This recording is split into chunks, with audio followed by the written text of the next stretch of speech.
Throne Thoughts. Because shower thoughts are dumb.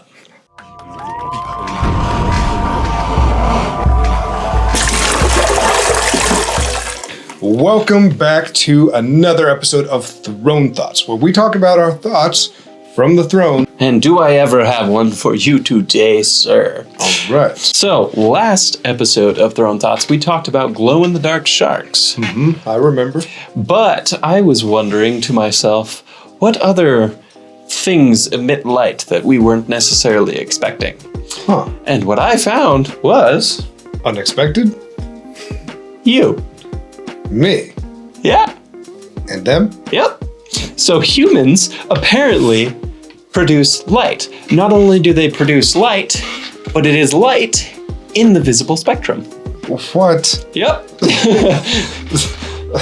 So obviously there's one caveat here because we've never seen glowing humans. It is light that is in the visible spectrum, but it is 1,000 times less intense than what our eyes are sensitive enough to pick up. Okay, well that makes sense, but what? Yeah. So a group of researchers in Japan, because obviously, put special cameras on various different people, as you can see in these images right here. They were able to pick up these trace amounts of light and measure them.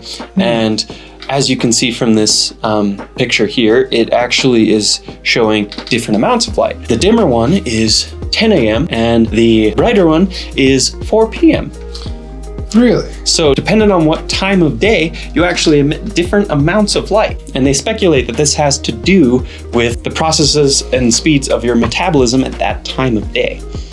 Right, okay, that makes sense. You're processing your lunch at 4 p.m. and so you get bright. Yep. Okay. Yeah. That's crazy cool. Yeah, so humans, they don't glow in the dark, but they produce light. Humans glow. For whatever reason, humans glow. All right, what do you have for us today, sir? So the thought crossed my mind, what people who were totally mocked and disrespected turned out to be right throughout history? I knew there had to be a few good examples, and there definitely were. The first is Jonas Heinway. He invented the umbrella in the mid-1700s. Originally, he called it the portable roof. When it was new, Jonas would proudly take his umbrella out to show off to all of London, except for everybody hated it.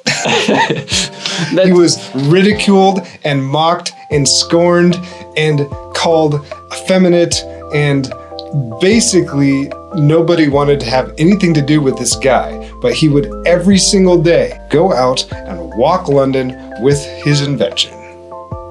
Interesting. And London being one of the places that you regularly would see umbrellas open everywhere because it's raining all the time. Exactly. So it took this guy 30 years of showing off his umbrella until it finally caught on. By the time Jonas died in 1786, the umbrella was extremely popular, especially in London.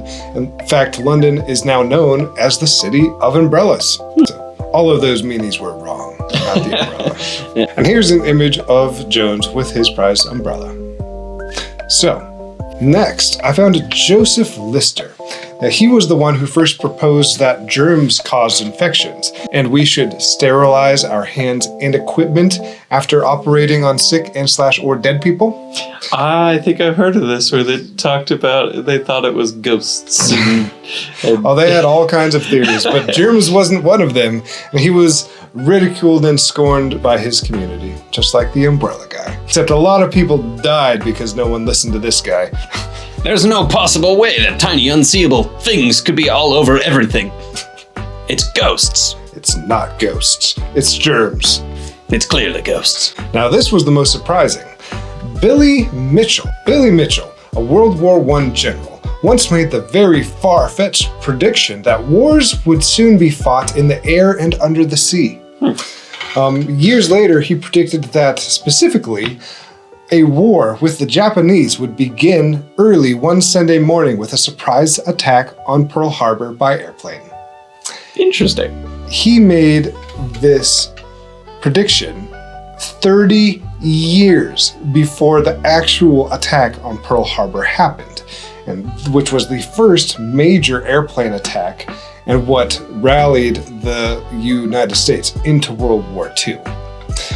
But at the time, when Billy Mitchell made this prediction, the War Plans Division of the United States government filed his report saying that he notoriously overestimates what Japan could do with air power. He was court-martialed and suspended from active duty with no pay for trying to warn people about the threat of airplanes. And we know how that turned out. Yep, on the Sunday morning of December 1941, 100 Japanese bombers buzzed over Oahu and made short work of the Pacific Fleet at Pearl Harbor. Terrible day.